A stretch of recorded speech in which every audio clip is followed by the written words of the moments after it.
Welcome to Clinical Minute, Communicating Contraceptive Risk, discussing LARC in the context of suspected reproductive coercion. Cassie is a 36-year-old Gravida 3 Para 1 white woman. She has had one miscarriage 7 years ago and one abortion 2 years ago. She is a healthy patient who is not receiving any medications and is not on birth control.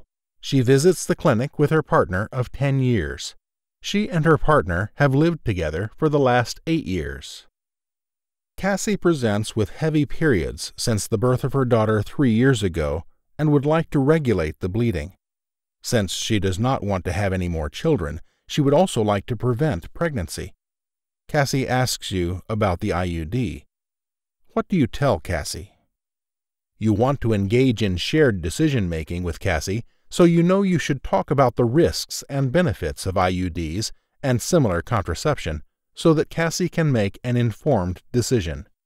You begin with the benefits of the IUD, since the benefits typically outweigh the risks. You say to Cassie and her partner, "I'm glad that you asked about IUDs. As you can see from this chart here, IUDs, along with implants, are the most effective forms of reversible birth control. These are nice because they can be removed if you change your mind about getting pregnant down the road, but they are very effective at preventing pregnancy until then." You begin to explain the differences between copper IUDs and hormonal IUDs to Cassie and her partner. Cassie's partner, who has been quiet until now, interjects to ask about the risks of an IUD, saying that he has heard they can be dangerous. What do you say to Cassie and her partner? Because the patient's partner has asked about risks, you pause your discussion of the benefits to address his question. The risks associated with IUDs are low, but you know that it's important to engage in a dialogue with your patient. You begin by discussing the most common risks associated with hormonal contraception, which are relatively minor side effects. You say, yes, both copper and hormonal IUDs do have some risks. By far, the most common side effects are minor ones. Many women experience cramping and back pain for the first few weeks after insertion. The cramping can be more common for the copper IUD. This will usually go away on its own, but some women find that ibuprofen improves their symptoms. Also, breakthrough bleeding or spotting is another risk of IUD insertion. This is most common in the first 3 to 6 months following insertion. It's possible that taking 2 ibuprofens every 6 hours will reduce that as well. After the first few months, some women using the hormonal IUDs will have their periods go away altogether, and women using the copper IUD can expect about 1 more day of heavy bleeding and cramping per cycle. Other common side effects include bloating and nausea, as well as breast tenderness. Most women do not find that these affect their day-to-day lives, but the IUDs are removable if these symptoms are bothersome. You then explain that another side effect of the hormonal IUDs is lightened or even no periods, adding that many women think that this is a bonus, not really a risk. Cassie seems responsive to the information that you are giving her, but her partner remains resistant to the idea of an IUD. He continues to press you on the risks of cancer. What do you do next? You begin by explaining the beneficial effects of IUDs on cancer, since these are believed to outweigh the adverse effects. You say, "There's a lot of information out there about IUDs, and unfortunately, sometimes the studies that have negative results get more press than the positive ones. It's been shown that IUDs actually reduce the risk of many forms of cancer, including cancer of the lining of the uterus and cervical cancer." You then direct your next question to Cassie, asking, "Does that make sense?" Cassie nods, but her partner looks at her with concern. What's your next step? You suspect that Cassie's partner may be pressuring her to not use an IUD for reasons other than safety. This is termed reproductive coercion, which occurs when another individual attempts to control a woman's decision about her reproduction. Reproductive coercion can be common for women experiencing intimate partner violence, But not all women experiencing reproductive coercion are also experiencing other forms of IPV, such as physical or verbal abuse. Reproductive coercion is associated with a high rate of unintended pregnancy, which has many risks associated with it for both mother and child. For example, unintended pregnancy is associated with poor maternal health and lower neonatal birth weight. It is important to recognize the signs of reproductive coercion so that you, as the provider, can counsel patients appropriately. Common signs of reproductive coercion are listed here and include non-use of contraception despite a wish to not become pregnant, missing appointments for injections or losing pills, frequent pregnancy or STI testing, or a history of several abortions. Cassie has a history of one abortion during the time she has been with her partner. You do not see any of the other signs for reproductive coercion, but not all patients experiencing reproductive coercion or intimate partner violence will present with these exact signs. You know that it's important to perform universal screening for intimate partner violence or reproductive coercion for your patients, and given the concerning behavior of Cassie's partner, you know that it will be important to consider whether she is experiencing reproductive coercion to achieve true shared decision-making about what her best contraceptive choices are. You know that it's important to speak with Cassie privately, as you do with all of your patients. You ask Cassie's partner to leave the room so that you can perform a physical exam. Once you are alone with Cassie, you attempt to open the conversation in a non-judgmental way. You do this by discussing what you have seen in the clinic with other women and say, "We've noticed that sometimes our patients' partners will try to pressure them into getting pregnant. Could this be something that's happening in your relationship?" Cassie explains that her partner is indeed sad that they won't be having any more kids and has been pushing her to get pregnant again lately. You know the importance of opening a dialogue with Cassie and participating in active listening. So you ask, "Do you want to get pregnant in the next year?" Cassie is very firm that she doesn't want any more kids at all. You ask Cassie whether she feels safe in her home.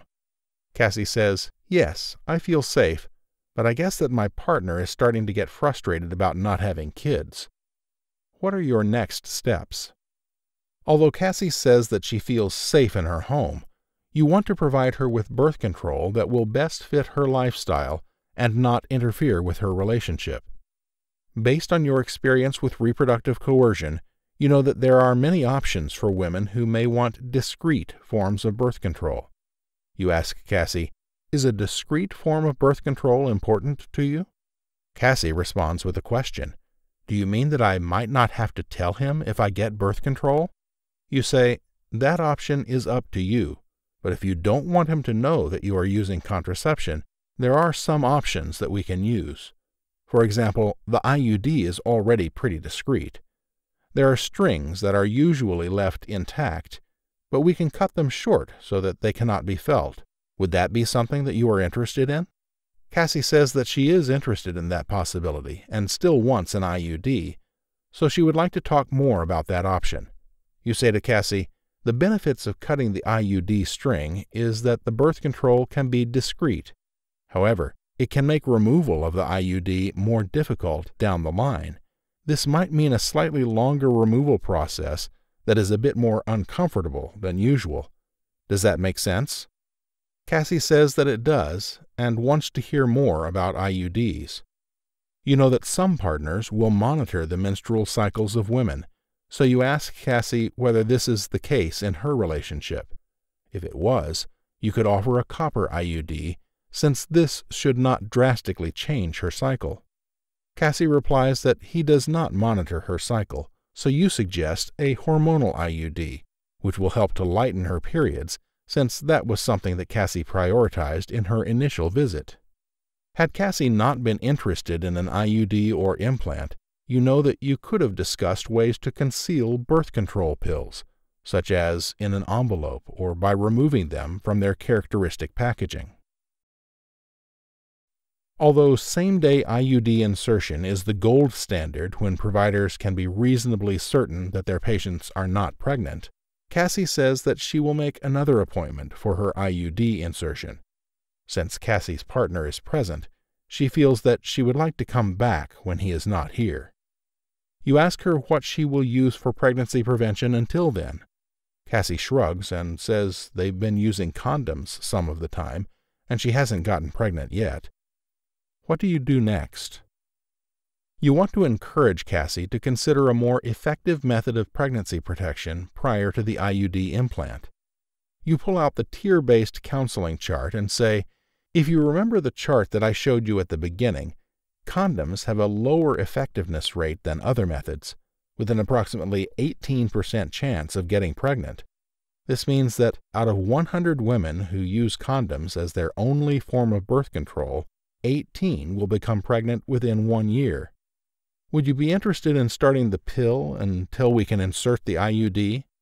Cassie said she hadn't thought of that, but she would definitely be interested. You remind her that there are ways to be discreet with the pill. You then ask whether she would be interested in taking some flyers on experiencing pressure from her partner. Cassie seems hesitant, so you instead offer her a business card with a helpline written on the back. You tell Cassie that she can use your clinic's phone should she feel like her cell phone calls might be monitored. You remind Cassie that birth control pills and IUDs do not protect against sexually transmitted infections or HIV. To prevent these infections, you recommend that Cassie continue to use condoms when possible. You also encourage Cassie to get STI testing to ensure that she has not been exposed to any infections during unprotected sex. Cassie thanks you and returns to the clinic 3 weeks later for her IUD insertion, this time unaccompanied by her partner. You insert the IUD after reviewing the risks and benefits one more time. Since you are cutting the strings of the IUD, you remind Cassie that she will not be able to check that her IUD is present, so if she suspects that it was expelled, she should call the clinic to come in for an ultrasound. You tell Cassie, many patients will see the IUD come out if it is expelled, but some won't. If you feel new severe cramping or begin to feel pain during sex, this can be an indication that the IUD is partially expelled, and I would like you to call the clinic. Additionally, your periods should lighten within 3 to 6 months. Once you are used to your new lighter cycle, pay attention to any sudden changes, such as heavy bleeding, which could indicate that the IUD is expelled. Finally, if you have pregnancy symptoms such as nausea, breast tenderness, or fatigue, listen to your body and take a pregnancy test. While IUDs are highly effective, there are reports of women becoming pregnant with an IUD. Do you have any questions? Cassie indicates that she does not have any questions, and you insert the IUD without complications.